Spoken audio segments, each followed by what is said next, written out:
MaJaMa Jams is brought to you by Inevitable Death.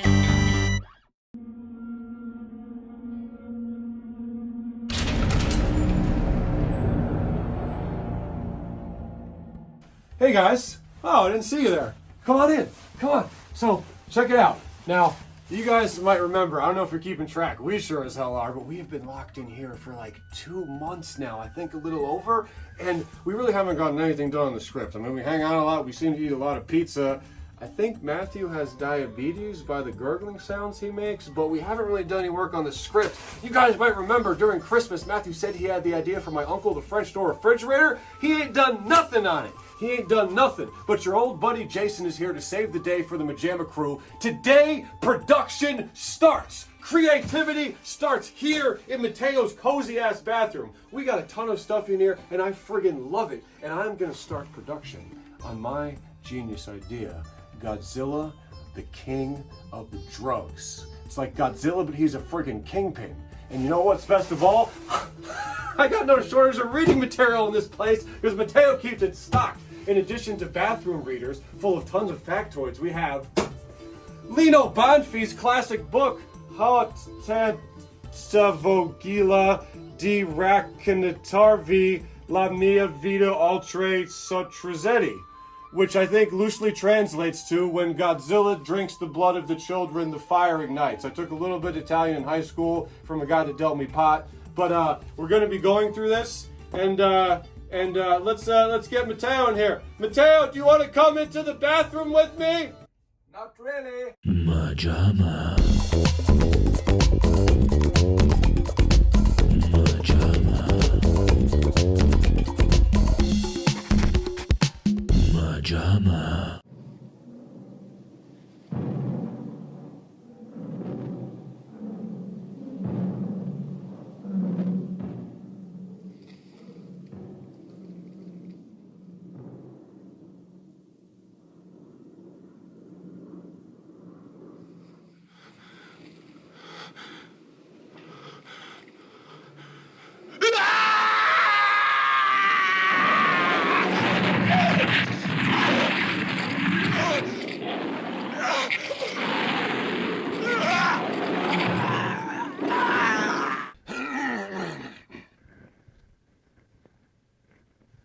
Long sleeves never fit. Welcome back, everyone, to MaJaMa Jams, a show where we discuss other people's work to avoid doing our own. Now, guys, welcome back. I want to say thank you for being here, and please, if you haven't done so already, click the subscribe button so you're notified of when these drop each and every Thursday, and please hit the like button, and please drop a comment to let us know you're here. But you won't. There's someone I'm talking to right now who does watch but won't do it. But you know, it's okay, because as he was pointing out, how many times do I watch internet shows and not even think about the creator's feelings? No, it's not okay. It's okay. I mean, it's not okay. But also, it's relatable. We're all one, and I love every human. Now, guys, today I tried to break us out of our wheelhouse and say, let's do something that doesn't seem like what 3 white movie nerds on a couch led by an Italian mastermind would break down. But no, it was just too irresistible, and there's one scene that has to be highlighted on film. So today we are digging back into the archives of those f***ing garlic stinking, thieving motherfuckers. Watch your language. I'm tired of using that beep. It is 77. 1977's Yeti. Is there a subtitle? The giant of the 20th century. Oh, the giant of the 20th century. Hold on one second. You see how you said that last sentence? Keep talking like that. Keep it toned down. Just because you're dead and have everything you're talking about audio. We're not just talking in a room. Everything will balance if you just talk like that. You said that last sentence. It's a lovely balance. You know, it would be a lovely balance if you contributed something to the show. That's never going to happen, so stop asking. Balance? Stop asking. Sit over there like a fucking corpse, the mob. Watch your language. Sorry. I'm tired. I'm gonna. Why do they do this to us, man? We're just dudes on a Oh, couch. just to us. Just to us. It is just us? Yes. I knew it. Do you honestly expect me to dump all this down the drain? All right, so, sorry. We're excited. We're getting into Yeti, and it would seem overt and obvious to have Mateo break it down, so I'm going to torture you by having you do it. But guess what? You only have 30 seconds to do it. It takes less than that. The scientist digs up a Yeti from the ice. He comes back to life. They try to make a profit off of it, and it ends up going crazy, and then they release it back into the wild after it maybe accidentally kills some people.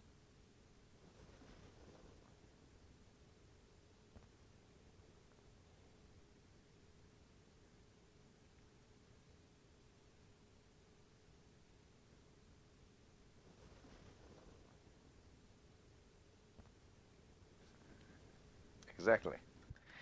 This has been the worst day of my life. This movie, guys, this movie really sucks. And there's a lot of movies where we didn't know what was going on with High Point, but it was a great jams. And I think this is going to be a great jams. But of all the movies we've watched, and also it should be noted, statement on the way our lives are, this is the second time we've watched this. Yes. Well, for you. This is about the 57th time Mateo has watched this alone in his private time. Oh my god. It's really a terrible, awful, boring, lifeless, idiotic, moronic, ill-informed, slightly perverted, weird, slogging, moronic, did I say stupid and idiotic and boring and pointless? And keep going. I just really, what was it? Electric Dreams, and there was another one where I was just like, ugh. High Point. High Point, thank you, of course. I'm afraid I'm going to have to disappoint you. But this is unique. This is special. Matthew, why does this movie suck so much dick? It's Italian. Yeah? Beyond that obvious reason. Oh. I think the main thing is the monster is a human, and you can blatantly see he's a human, not just in the face, but in the body. It looks like you just jizzed all over a guy during an orgy and then rolled him into a barber shop to pick up all the f***ing hair trimmings on the floor. That's exactly how they did it. It's a specific mob torture. They strip you naked, jizz all over you, and then roll you around a barber shop. Instead of tar you and feather you, just like jizz over you. Well, and Jizz and hair you. That big fella.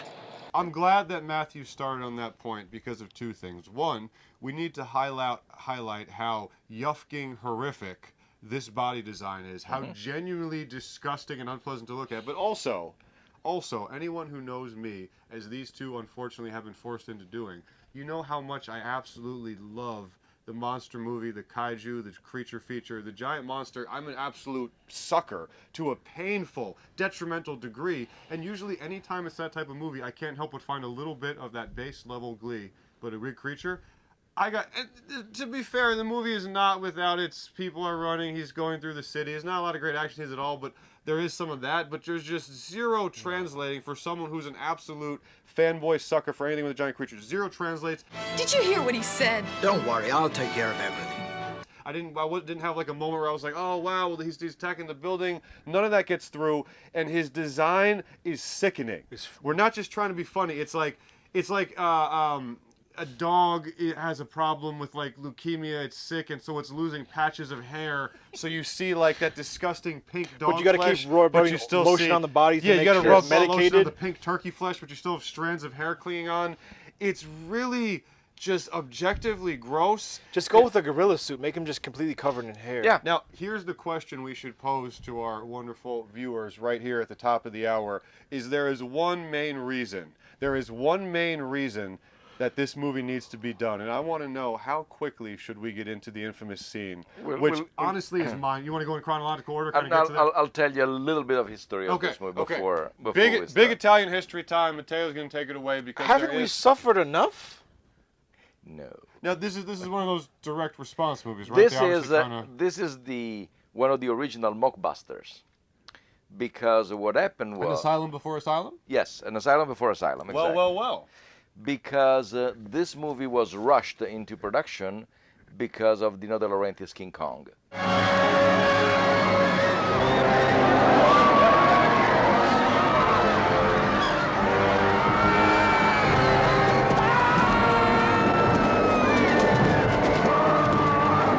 From 1976. So they wanted to do, it's kind of like Ape. See Ape.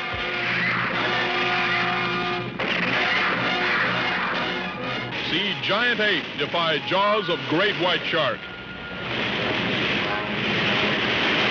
See giant ape vanquish monster reptile.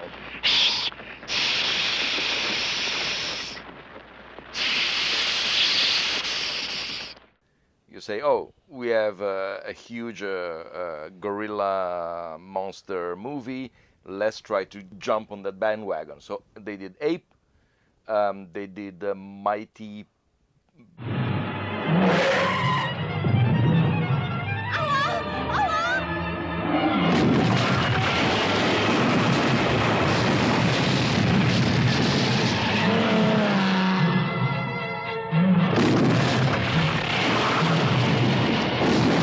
And in Italy, they did Yeti. Spaghetti, linguini, fettuccini, farfalle, orecchietti, gobbetti. That goes on and on. It's very sensual, though. Yes. I like it when you... Mascarpone, parmigiano reggiano. Yes, More, you see, that's how I please. got my husband. I like mascarpone. A little bit of that, yes. Mascarpone! Which is this one, which was rushed immediately into production, and so Funny, you much. can't tell. Right.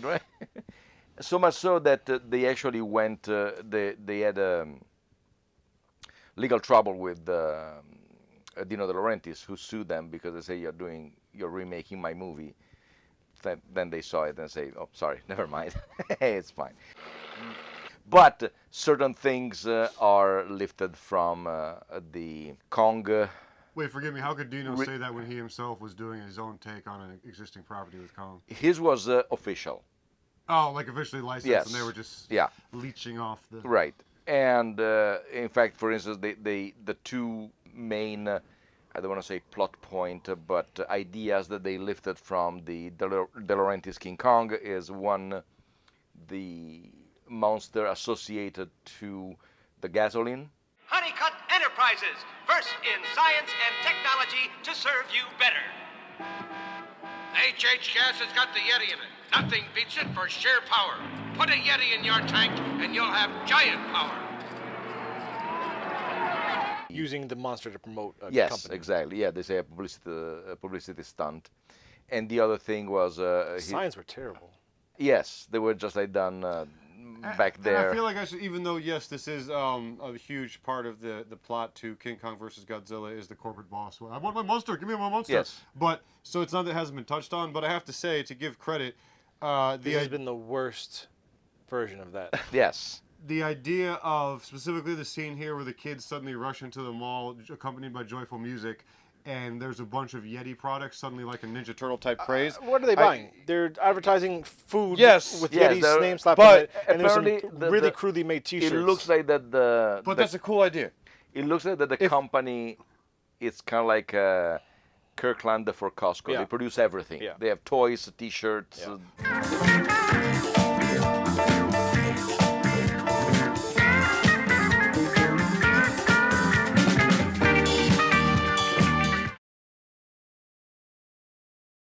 We now return to MaJaMa.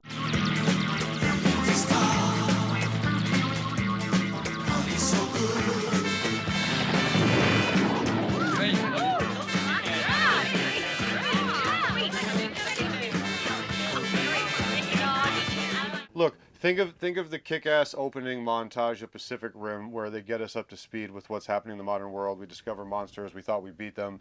And I always really like it's got that shot. Wait, we didn't? It's got that shot of the Japanese game show with the guy in the monster suit, if you remember from the beginning. So picture a movie that does the kaiju movie as well as Guillermo did with Pacific Rim, taking on the idea of a Ninja Turtle type craze of a product line based on a monster. I think that would be, if that was done right, I would be wrapped over that Isn't idea. it, to a degree, is the opening of A Book of Shadows? Is it? Matt, he knows that way more than I do. In fact, That we should they- do that Don't show. Tell people that. I wish that they'd used a fictitious town and possibly thought ahead toward what type of repercussions could come from using the word documentary in their advertising and on their website. Get out of these woods and go home! There is no goddamn Blair Witch! Wait, I brought that over. Yes. Okay, we'll do that for the show. That they were saying that based upon the Blair Witch Project, people were coming to the town to look for that. So the beginning, it looks like almost a satire based upon the previous movie. Or the other famous kids movie, The Human Centipede 2. Yes, I thought that's what you were going to that say. he Hell was yeah. watching the first movie, and he got ideas from that. Yeah. Martin, I'm here today because your mother is very worried about you. He keeps on talking about a centipede with 12 people. What does that mean?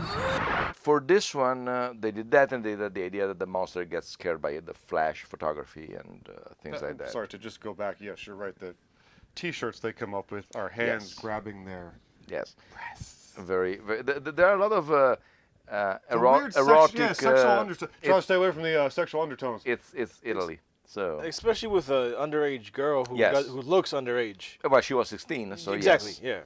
And so they did that, and it just is that. Don't say it on camera. Don't say it on camera. Don't say it on camera. That's very funny. No, is there, without going into an entire spiel into itself, is there a reason for the overt sexuality or the far less prudish attitudes, or is this Europe more than Italy? It's Italy. It's Italy, and it's the middle of the 70s, so it was always like that. He's adopted you as his family. He's mistaken Herbie for his son, and maybe you for his wife. She might have some duties to fulfill if she stays overnight.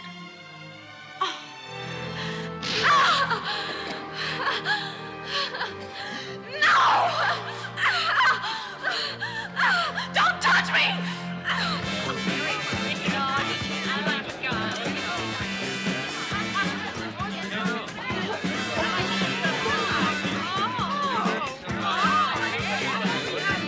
But I mean, have Italians always been Yes, there are sexual? floppy dongs everywhere in every single movie.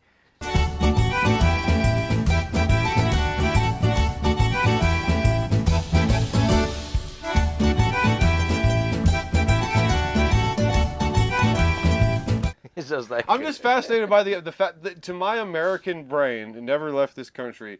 The fact of how prudish we can be about sex, even like milk and potatoes, meat and potato sex, and then you're just like, yeah, we have nudity on commercials. That's why it's fascinating to me, the gap between our prudish attitude and them just like, put the titties in the commercial, hey! Or magazines and stuff.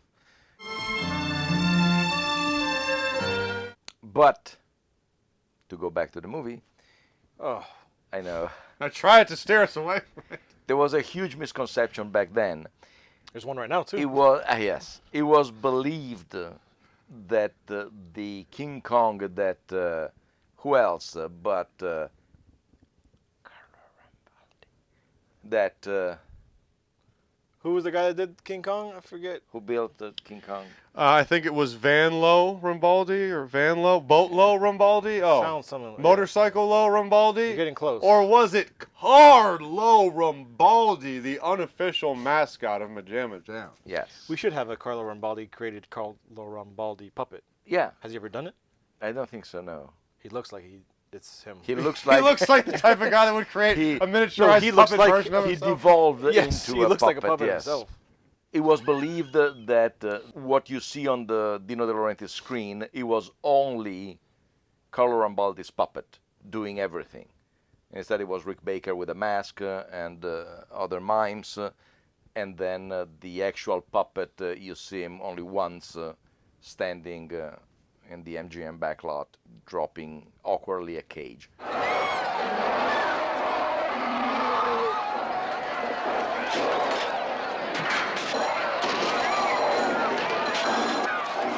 So here they wanted to do the same.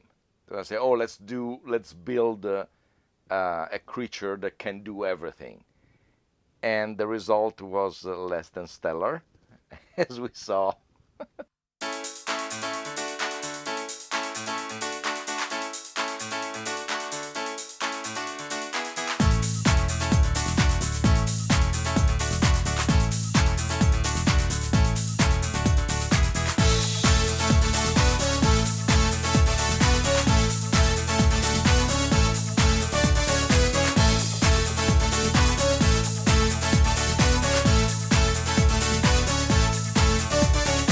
Plus, if it's like a humanoid, why are you going to make it a puppet? Right. I mean, well, which is why I think they ultimately went with the. Well, even though it lends itself to endless fodder for this type of show's comedic content, not only the fact that he's human, but we get a million close-ups on his face, looking like he just woke up in the middle of Woodstock after taking 60 hits of acid and realizing they're starting to kick in. Like, Yes. so many shots are just like...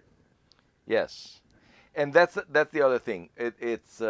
So the puppet was built by what in Italy are called the pupari, which There's like elves? it means people who makes a puppet. What? Oh, puppeteer. Well, No, puppeteers are people who maneuver the puppets. But anyways. Como se dice, people who make puppets, it's papares, it's papares. Wait, what's the word again? Pupari. That's great. Yes. Pupari. For the word renowned in Italy, Viareggio Carnival. Viareggio Carnival. They built floats every year with crude animation. Did you hear what he said? Don't worry, I'll take care of everything. With crude animations, usually it's just like the arms, a mouth that opens. That is what it looks like. It's a friggin'... No, that's exactly what it is. It's a friggin' float puppet. It's a... Yeah, it's just like... Wait, I thought it was an actor. Yes, and then since they realized that it couldn't do anything of what they were saying, because you saw the wonderful attempt of walking, they actually took an actor. His name is Mimmo Krau, which, as far as I know, has stopped acting after the 80s. And he's best known for playing Lorenzo. Apostle Thaddeus in The Jesus of Nazareth by Franco Zeffirelli, which was a TV movie made in Italy.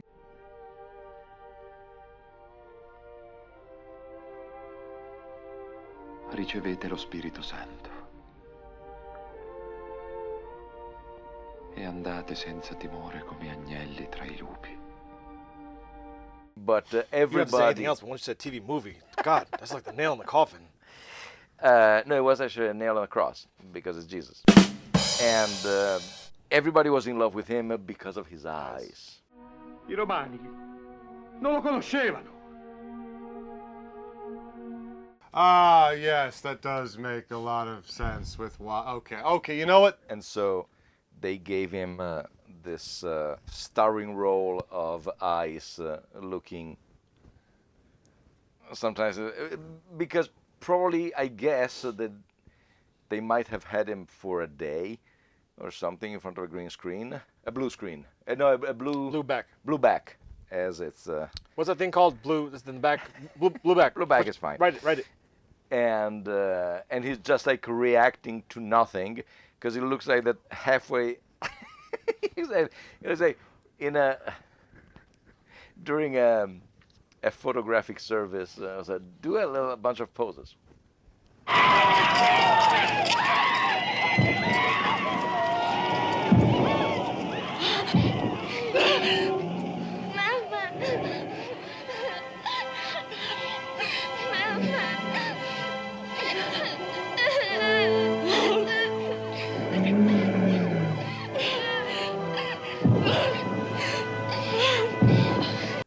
So there is that, and of course they stole some sort of a gorilla costume for his body, because when you see him, is much more hairy.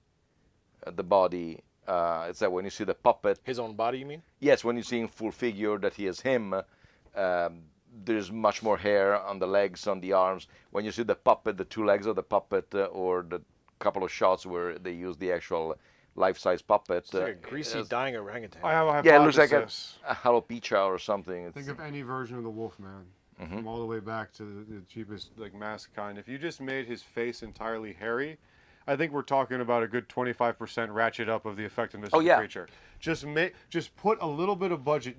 Keep the rest as the disgusting mangy dying dog. Make this fully hairy. Can we have a mangy dying dog? And you're gonna get a 0.25% that more of effectiveness for a creature, because absolutely.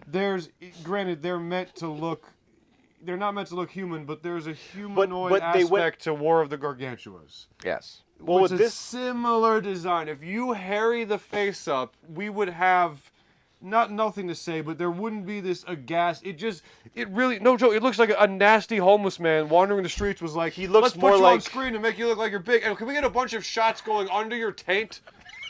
I want at least 16 under the taint shots.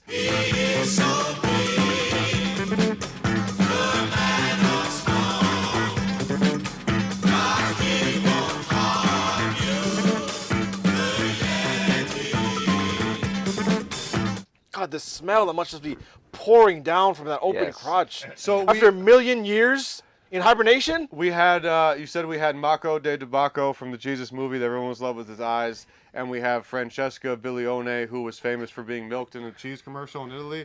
And so they wanted her in here to be dragged out like a prize milk calf. She was selling mozzarella. She was selling mozzarella. I know that's a euphemism for. Invernizzi, mozzarella. Solo ieri era latte, oggi è La mozzarella, la mozzarella.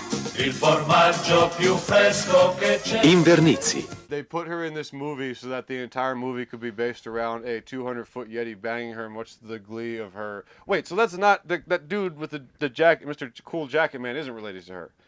No, the grandfather's a professor. No, the grandfather's the businessman. Yes, is Jonah Hill. Jonah Hill. Jane. Yes, grandfather. And our villain, That man is our a villain cartoon is early character. 2000s Jonah Hill. Yes. If you've ever seen the movie Accepted, I think they plucked him right from. Welcome to the South Harmon Institute of Technology. Had a baby? Beginning of good things.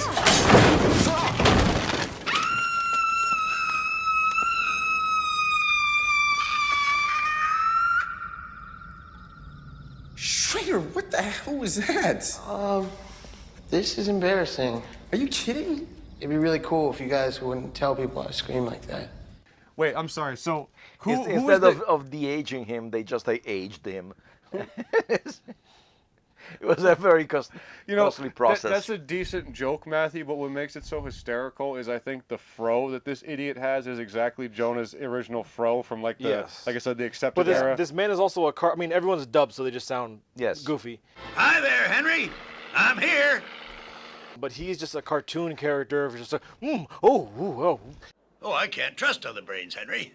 Throughout the entire thing, and just it's impossible to even keep track of what. I mean, you don't care, but there's also some kind of corporate underhand stealing of the companies that's happening between Jonah Hill and the young guy that's trying to bang the 16-year-old girl.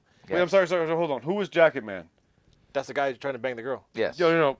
Who is he? He is Mr. Cool Furry He Jacket. pretends to be an ally of the scientist, but in reality, he is a man of the company, and he has his own interest of whatever. I think that's also seen when the companies are voting. They're voting to have him come in as their main head guy to combat the Honeycut company.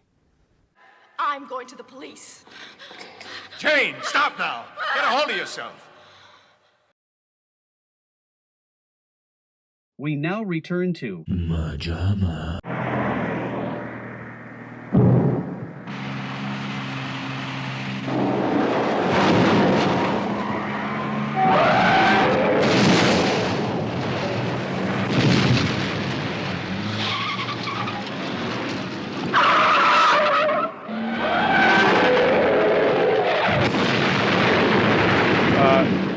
I know it's kind of a trope, but is this dude in the middle of a showdown with a Yeti and the thugs versus our protagonist with a bloody dog on the floor, tries to just be like, I'm gonna throw you down and sorry.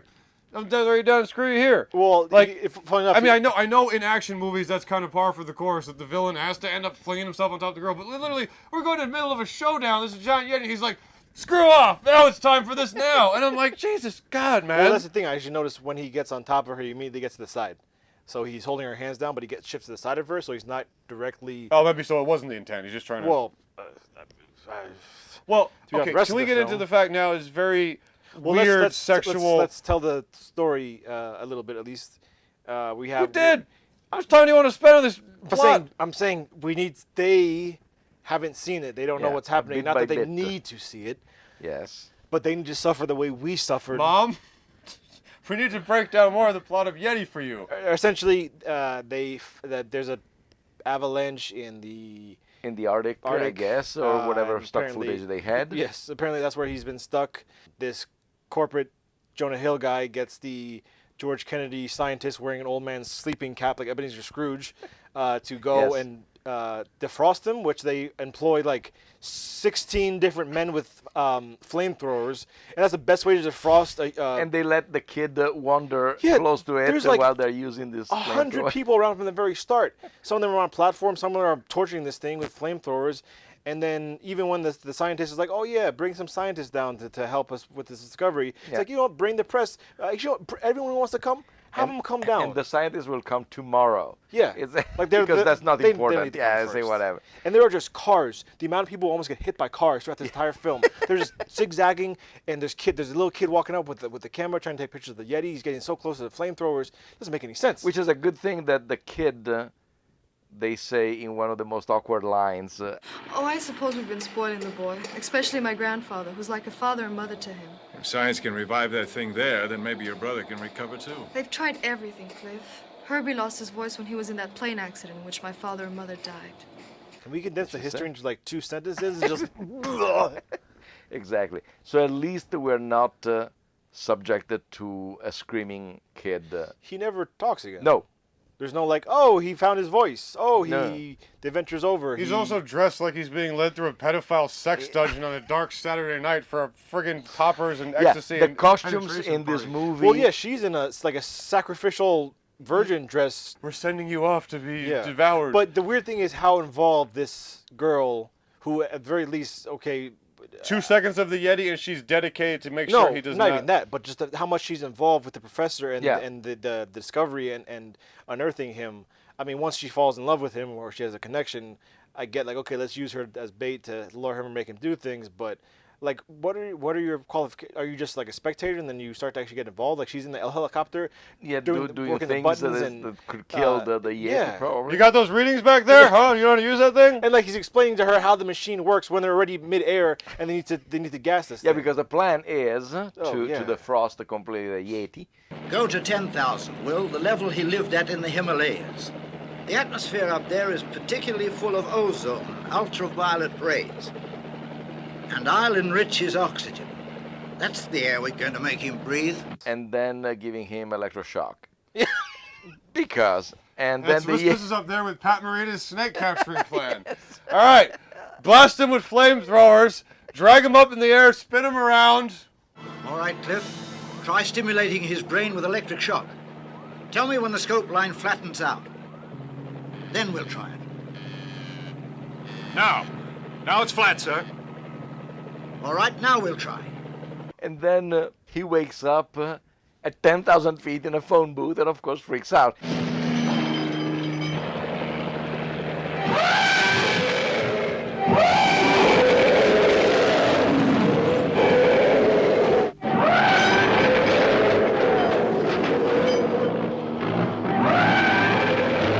It's like the doves that a magician produces that they're asleep because if you tuck their head underneath their wing, they fall asleep, and that's how... Go sleep. Go to sleep. Go to sleep. And then, since they become tiny little balls, when they are produced, that's why they always flap their... What the hell? But it must be terrible because you wake up and there is a whole crowd clapping for you. What the hell is that? So he's in the same situation. He wakes up... like, don't take him to the Himalayas then. Why are you going to dangle him from a helicopter? Right. And then... that you bring an underage child to throw in the back. Yes.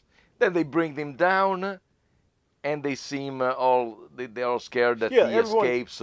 No, but they're kind of just cool. Like, okay, everyone first come up. They wave their hanky when they detach the chopper from the phone booth.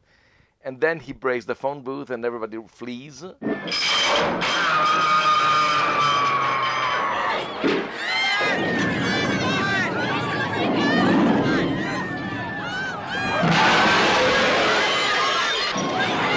What do you think would happen? Yeah, exactly. There is no plan, no restriction, nothing. He, at first, apparently, maybe, who knows, connects with a dog, who is, for some reason, more pissed off than anything. Yes, but in the crowd, for some reason, The female protagonist, Indio the dog. as Indio is the dog. Specified in Have the we seen him in opening anything credits. else? No. No. I was not happy with what happened at the end. But in the crowd fleeing, for some reason, the two brothers, the young lady and her mute brother, are unconscious. They trampled, yes. Yes.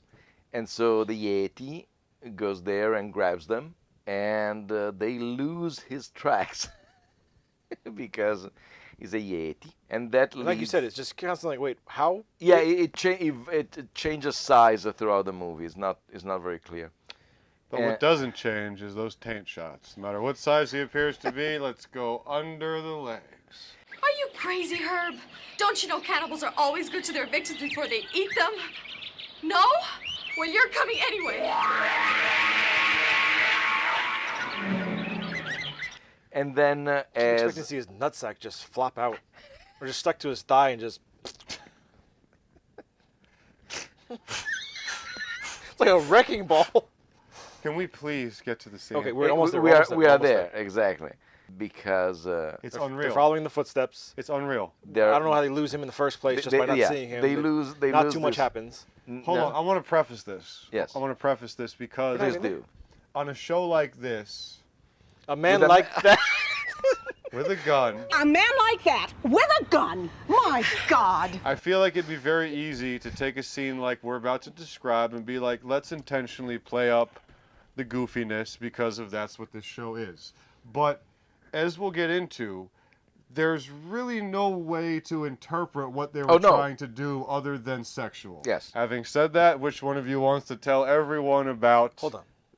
I can't wait to get to this, man. There is no reason to... If that scene didn't exist, this movie shouldn't be on a jam. It's by any chance because you are...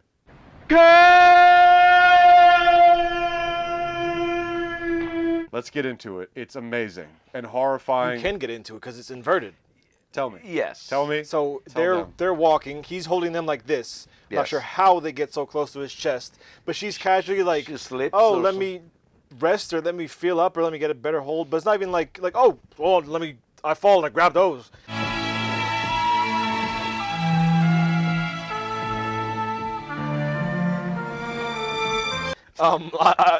She just like casually like move her hand around, and she gets her hand directly onto his nipple, which is inverted, literally as if it was like which looks like a rubber baby bottle topper. Rubber baby bottle. A rubber nipple, yeah, like it was pushed inverted.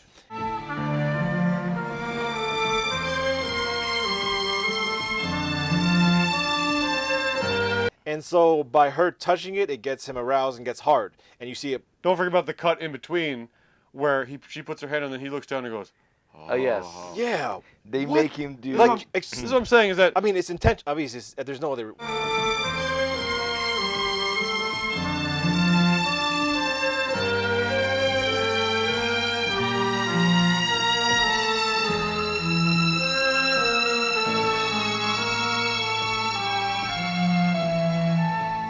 There's no way to get around the fact that the point of this scene was sexual. I don't think there's any way you could... Usually I feel like on a show like this, there is some other point, and what the host would do is for 20 minutes, they make it a joke that it was sexual intent, but it's just for comedy. Here, I can't see the way it's filmed, because like I said, hand up, touch, nipple is pushed in, cut to his face of like, oh, not just wondering, but like a, oh. I back, remember those. What the hell are you thinking? It pops out. Again, it's a very cartoon paper mache baby top nipple, so it's not just like a subtle thing. It like pops out. Not to mention that the fact that her hand to the size of her hand. Nothing matches. Yes, but I don't know if he would actually felt it. If he's used it to a life-size companion, is like maybe they weren't nipple play, so it's something very new to him. Oh, possibly. The slightest breeze.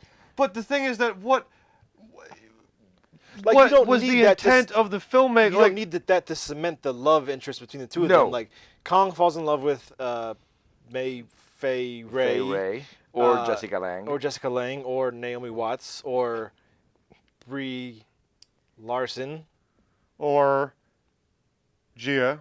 Don't know the real name. Or not love, but you know. Or Ray Fay and Queen Kong, but whatever. I digress. What's the name? No, it's they Ray call Fay. him Ray Fay. Kick him in the, you know, below the belt.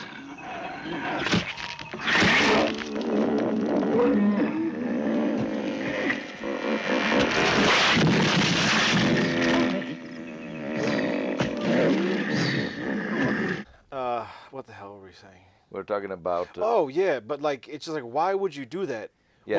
when the love interest is a child, and legally a child. Independent of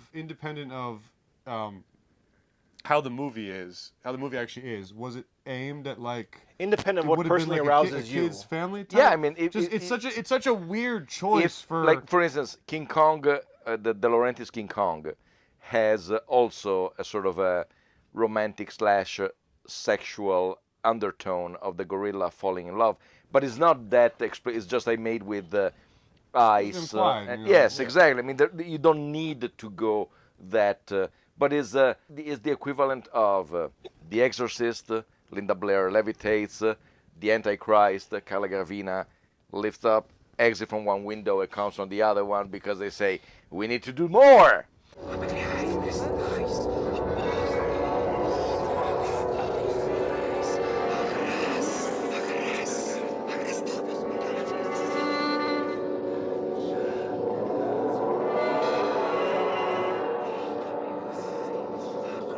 Send her to the 7-Eleven. With a pizza.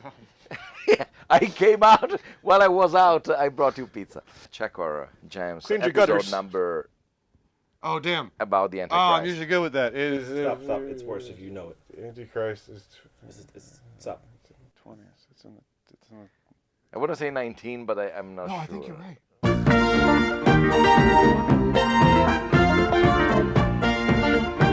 I think you might be right. If I'm right, there is something wrong here, and all of here. Yes, that's it.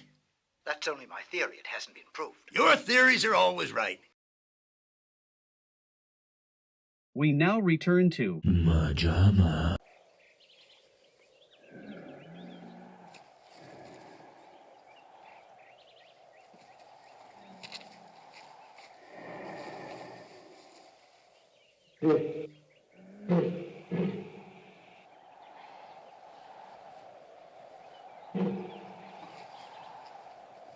Men. They're all the same. We need to get out of this house. Yes, we should. So yeah, there is this very weird. In case you didn't get it, he is aroused by her. Well, They make it damn clear. Yeah. There's Yes. another part I'm thinking of where the dog comes, and yappy yap, Lassie's the people over to it, and then the professor is like, "Oh, I think the Yeti has mistaken you for his family. He thinks the little boy is his son, and he probably thinks you're his wife." Why would you And not then say both your kids? Fluffy Why would Fluffy Jacket Man Yes. goes, She might have some duties to fulfill if she stays overnight. and I know there's a far more abrasive, less handling of those type of topics in older movies in general, but what I find so interesting is that that comment is exactly what we would say. Would have Oh, said- she'll probably have some duties. So that would be the watching Yes, joke. is- And the frigging thing is in the movie. And like you said, it's one thing if that's his, you know, kind of, it's my girl, and I'm like, yeah, you're gonna have to blow an ape tonight. But she's a teen that he's just like, if you're his wife now, you might have to, you know, do some stuff tonight with the ape. And it's not even that like. Let's get you a wheelchair now. She's lifted up by the professor to start jacking off the Yeti. So No, they need her to crawl through the urethra. who initiates this? The company just wants a superstar Yeti. But we have the classic thing of professor science versus money. Yes. But the Jonah Hill guy doesn't seem as bad as the. Well, I mean, he does, but he doesn't seem like he's not an asshole. Our competitors are on their knees. Our sales have more than doubled. And they'll soar sky high when the Yeti gets here. The whole world wants to meet him. There's never been a publicity stunt like this before. Still, it's just like. I mean, the very bad guy is. Daniel. Yeah, Cliff. Cliff. Cliff. Cliff. Cliff. Cliff. Cliff. Cliff. Nice to meet you, Cliff, and then he pushes him off a cliff. It's too much for the audience to think about. Yes.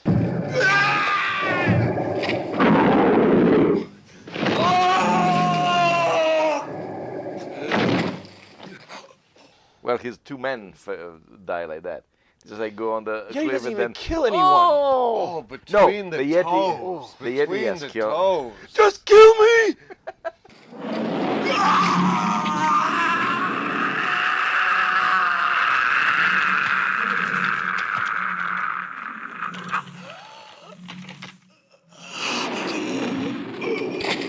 This entire movie, everything is just disgusting and greasy and slimy and rotten. His toenails are black. Dude, I just was going to say one word. It's an Italian movie.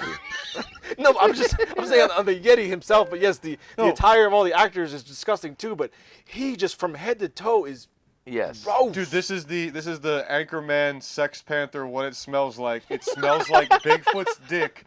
That's the smell of desire, my lady. God, no, it smells like a used diaper filled with Indian food. Oh, excuse me. You know, desire smells like that to some people. What is that? It smells like a turd covered in burnt hair. Smells like Bigfoot's dick. It is that line and make it into a whole movie. It's as if someone heard that joke of what would smell so bad, Bigfoot's dick, and then based an entire movie around how disgusting this 200-foot Yeti body is. That, like you said, has just been sitting there musty. I mean, at least and it's been the in the toes cold, I and the guess. toenails and the armpits and the taint and the nipples and the hair and the In fact, thighs. you get a and close-up of the nipple. Yes. It's one thing to put nipples on the costume, but God, you make it an integral part of the story. Do you think trying to be as non-comedic as possible, do you think it was like you said, okay, an established part of this story that we're aping is the undertones of love, and it's simply just like you said, it's a deaf hand. Yeah. So it is that, but it's just like they're dumb enough to be like, that's a tone of it, so make her touch it. Yeah. It's just a deaf handling of the. Yeah. It's kind of a loud handling. I cannot. It's in a show like this, you live and look for moments like this.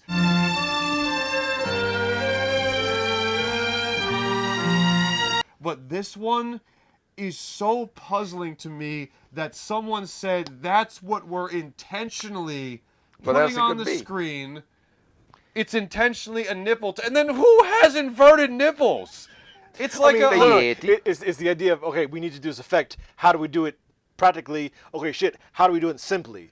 Okay, just push it in and make it pop back out like a bop bag? Should I add a boing sound or? Please do. Please do.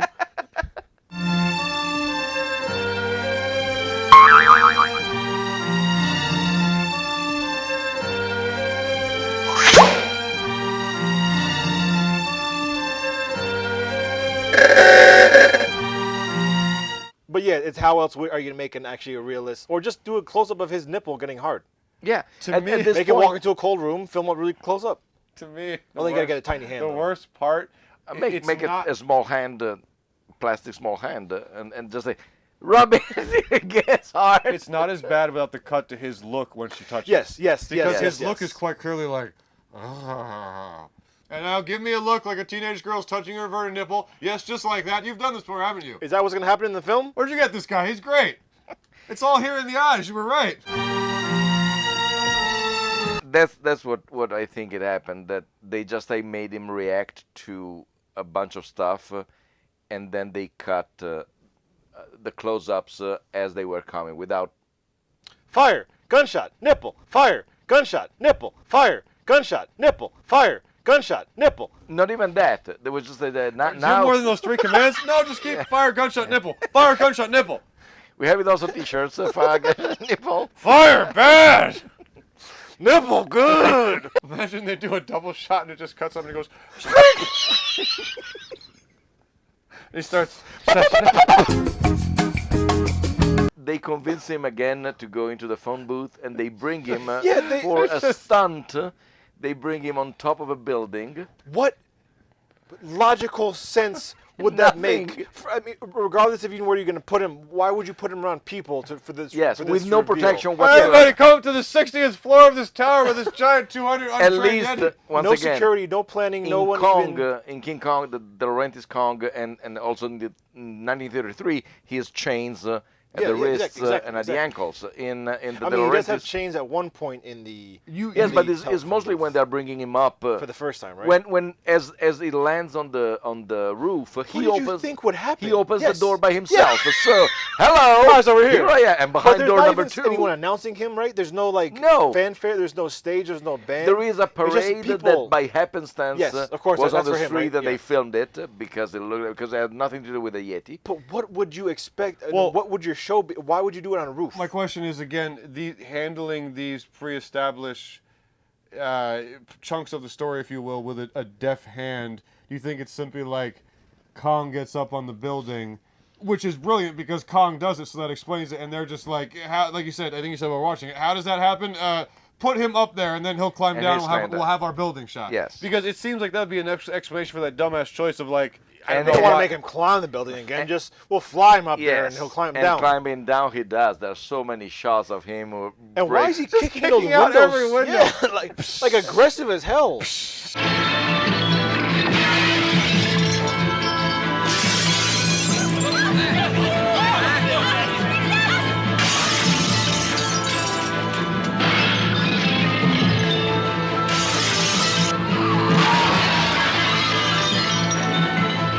First, wait. Yeah. Talk about the elevator or something Yes. else? Okay. Go ahead. Okay. Everyone's running, so everyone's panicking, so they're running into this elevator, and they're crushing everyone in there, and they're just packed. And by in there. happenstance, the female protagonist winds up in the elevator. Yeah, because they grab her because she's trying to get the yeah. Yeti. They grab her and push her back, and she's of course gets in the elevator, even though she's not trying to get in there. But people who are trying to get in there can't get in there. So then Yeti somehow finds the mechanism, grabs it and starts like yo-yoing it up and down, and then for no reason, and then lets it go, but it stays there. So then everyone starts to panic, tries to pry the doors open and crawl onto the floor. And Yeti's watching this entire thing happen. He's trying to reach for the girl twice, and then just sits back. Everyone's trying to get out, and he's like, okay, I'm just gonna watch this.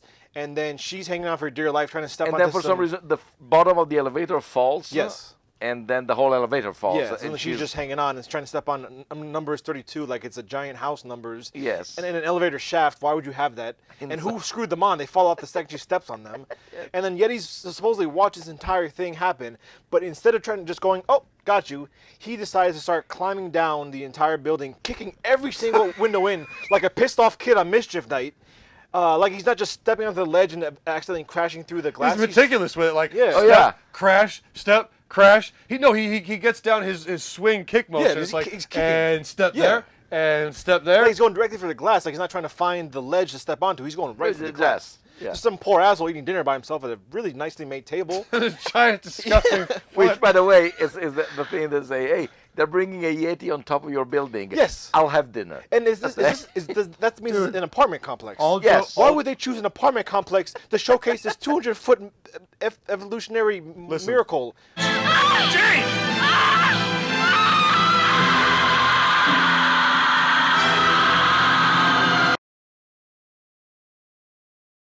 We now return to MaJaMa.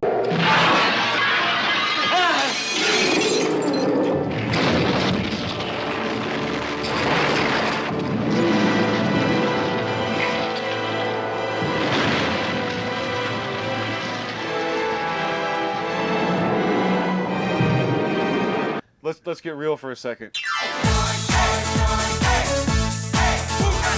Imagine you guys have simply had a normal American 8-hour workday. And you come home and you take off your socks and you just smell your human foot after one day, after one normal day of an 8-hour shift. You just come home and just smell the foot, right? Now, realistically think about how many years he was there and the size of that foot, and imagine that smashing into your place of residence. While you are dining. This close.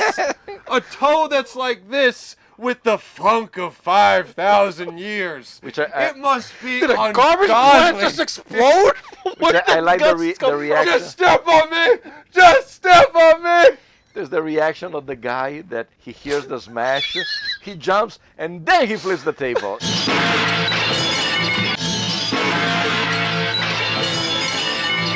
Dude, imagine the toenail just slides into your mouth. A toe jam just shoots out. He manages to climb down before she loses her grip, and falls almost 32 floors. And perfectly knows where the shaft He knows is gonna exactly be. where to put his hand, and she lands on his hand, and she's fine.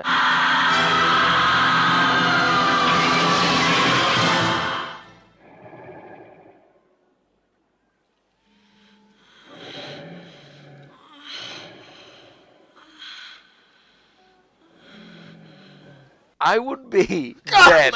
I would be dead after that, but whatever. Plus, it's probably all calloused and hard, like an ape's hand.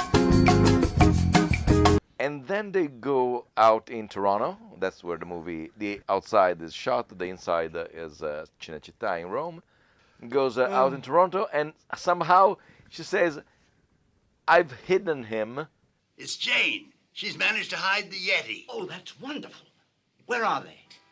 Where are you? At the stadium. The whole town is crawling with cops. And the next shot is him standing in the middle of the street, just looking at her. Now listen to me. Don't move from there until it gets dark. Then you can go. But be careful, baby. You hear?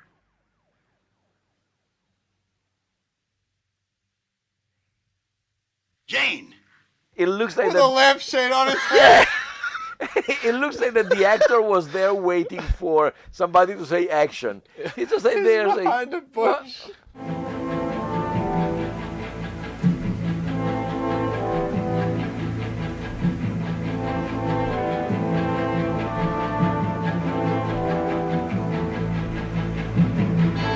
And why would she call the corporate guy if he's like the bad guy and she's But suspecting she something? she calls her uncle. Her grandfather. Yes. Oh, okay, yes, that's her grandfather. And yeah, the whole time I thought the professor was her grandfather. yeah, it looks like that. It's set up- What an awful experience. What Yes. a terrible day. Yeah. Take a tranquilizer and go to bed. So he goes to a warehouse where he collapses because I thought the we were oxygen done at the warehouse. The oxygen is not enough. It's for him. horrifying to remember when you were like, "Oh God, there's still this whole warehouse He lied. finale to go He through." lied Like, about the 10 minutes Okay, thing. we're almost I to the did. warehouse. We can get through it. And there's a whole warehouse. There's a break-in. There's almost the rape. And there's then this there's a car wonderful chase. plan where the evil henchman of Jacket Guy kill the scientist by slamming him. We got to set up that they got oxygen tanks and Oh, they yes. hook them up with Again, that is gigantic somehow the breathing largest tubes. cannulas. And they don't even do that joke like oxygen, like oil tankers. I had these from my mother-in-law. Yes, Oil they're tankers two full of regular oxygen. tanks. Yeah, two regular sized tanks. So for what would you that expect thing. them to gonna run out? But the guys sabotage it by emptying the tanks, breaking the phone, Beating the Yes. professor's head against and then tell the girl, the cops, everyone else besides these two henchmen who are working for the Evil Cliff guy with Cliff. to go. So they all go Yes. to get some more oxygen tanks, leaving the professor and these two henchmen alone. If the Yeti doesn't get oxygen within 10 minutes, he'll die. Oh, come on, Herbie!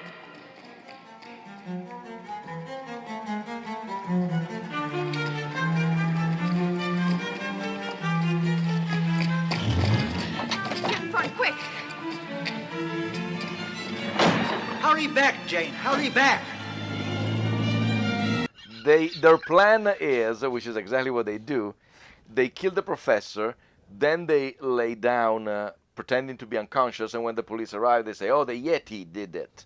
So the Yeti, in their plan, came to remove the cannulas, killed the professor, and then he laid down again.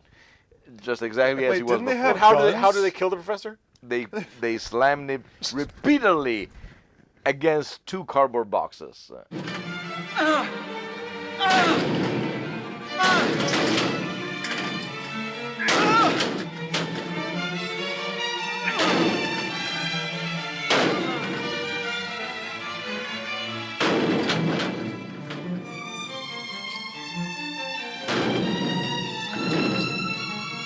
And hoping for paper cuts to be lethal. He's like dripping blood from Yes. the back of his head. Like, what did you do? And He then wa- the, probably he was taking baby aspirin and his blood was very fluid. Was that because, and the sound is also metal. Yes.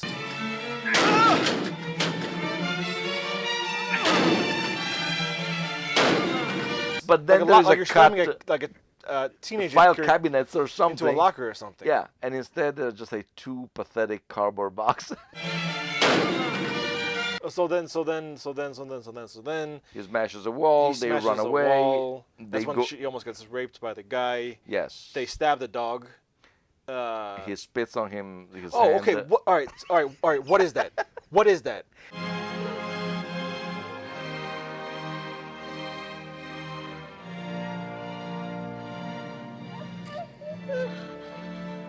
Oh, Indio. Indio.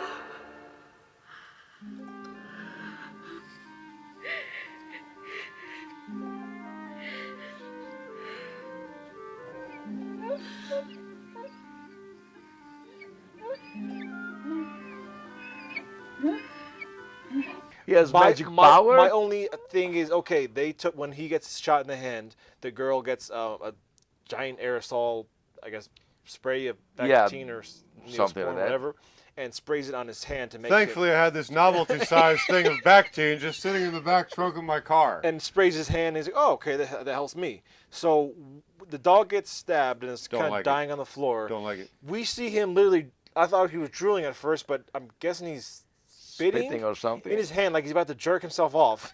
To the fact of which, given the tone of the movie, at that point, it could have been very well. That dog gets him off, so he spits in his hand, puts it below the frame, and then starts petting the dog. And we can't really see if he's like rubbing some wet stuff on the dog, but I'm assuming he's like, okay, this liquid will help your wound the way you helped me with my wound. And it does.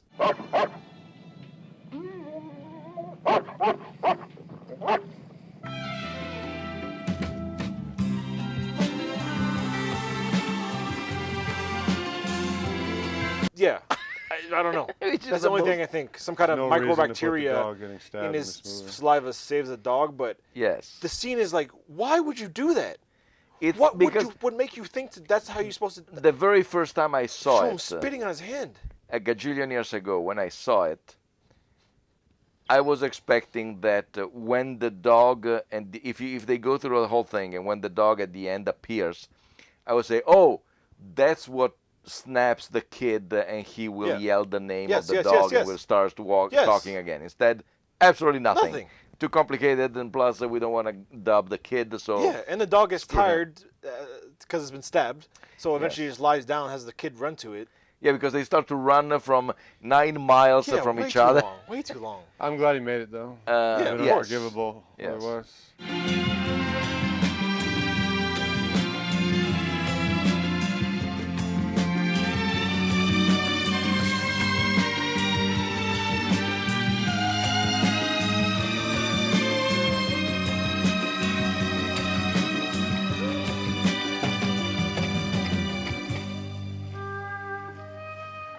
And finally, he kills the bad guy by stomping on him. We don't see it pretty much. It's so long. It's so drawn out, and the dude is just rolling away. I'm like, just get, why?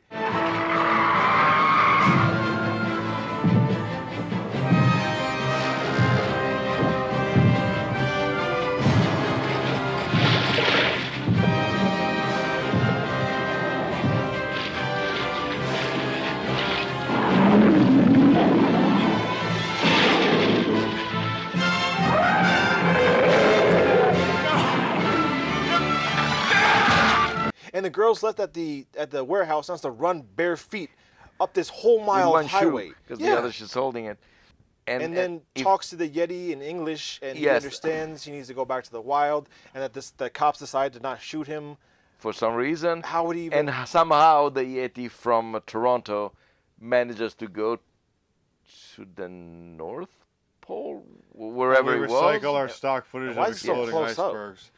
Go away. This world is not for you. Go back to the wilderness, to the mountains, where life is like you knew it. Goodbye, Yeti.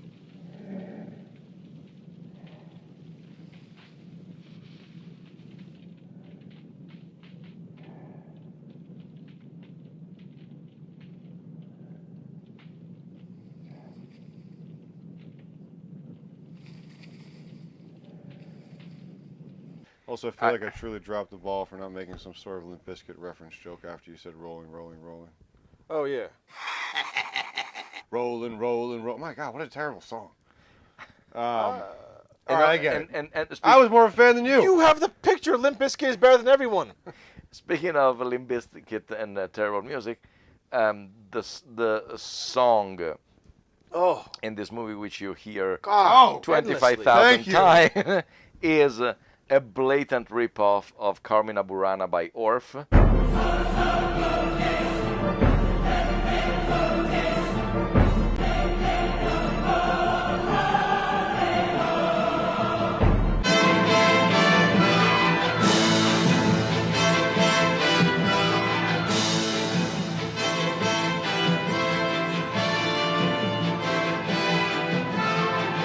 Capybara elf, yes. Capybara elf, yes. It literally sounds like they did Burana's Karloff Orloff with just Boris enough Karloff's notes to. Burana.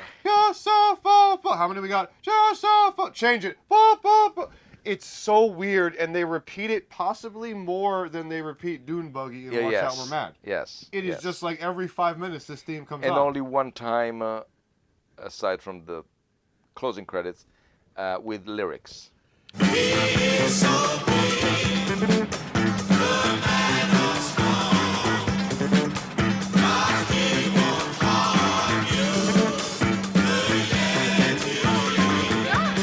Wait, yeah. Oh yeah, it is the same. Which is, beat? yes. Which is, Listen. Oh yeah. He's so big. Because you can't understand it. And It will not harm you. We just smell taint. It's musty, God. We can't even breathe any. As it's specified in the closing credit, the song "If" sung by the Yetians. What would even? What would the? What did? Is. Oh. Well, why? The song Yeti is sung by the Yetians. I mean, just do the song title and then the band name. Listen, but what's wrong with you? Hey, it's a movie with a lot of assistant. Assistant. The main point here. The main point here, just to start summarizing, is Don't that watch this movie. If anyone out there is This is a warning. viciously bigoted towards Italians, now you can be validated. You know that now it's all okay. Oh, and I forgot to mention that occasionally the Yeti, before he comes down from the building, he has just his leg stretched. Oh. He does. And then one shot in the warehouse too. Let me give a little old stretcher here. Yeah. Like what? Were you just trying to show what you could do with the effects? Or where he sees also the bus. At some point, he lifts one leg, as if he's stomping on the bus, and then they say, "We don't have the money." Yeah. Okay, fine. What a piece of trash. Awful. What an absolute piece of trash. Awful experience. And this is the second time we've watched it. I didn't need a reason to want to kill myself even more, but you guys have just pushed me to the brink. All right, guys, let's express our feelings by throwing pieces of paper. And we're going to swing on back around to start with the man that wrought this upon us, and that's Matteo Molinari. That would be I. Let's hear it. Let's hear it. I would go with 4 because I understand it's a terrible. Understand. It's a terrible movie. Still, it's something that you have to show to somebody to say, hey, do you want to see a Yeti nipple aroused? Because you don't see that every day. No. And I'm so, still blown away that scene's in there.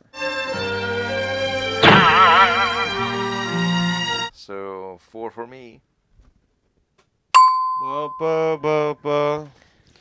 This movie sucks. More dick than bro. I was watching a movie of a Yeti. I woke up in the morning with a Yeti taint on me. It smelled like rotting chicken and 16-year-old pee. The ammonia's suffocating and the toenails are pure black. He's raping a teenage girl and jizzed on her back. Hey, Yeti! Daniel! We're going 1, 2, 3, 4, 5. And even though this movie sucks dick, it's getting 5 for what they did to the dog. I didn't want to see him laying there bleeding. I hate that they did that, man. I'm glad they came back at the end, but you get a pure 5 because your movie's garbage, even though I will give a nod to how great of a jam it made. I hate this movie. I hope everyone involved with it dies if they haven't already. The director, Frank Kramer. born Gianfranco Parolini, and using his pseudonym for this movie and a few Frank others. Kramer. Frank Kramer. How many? I don't need to say anything. I think it's a solid 5 from him, too. All right. Now, all of you there, at this point in the episode, will have seen this inverted nipple that you can't unsee. That's something that you will never unsee. But I guess Mateo's right. I guess it does need to be seen. And I guess it was... It's good you did this, Anthony. It's a very good thing. MaJaMa.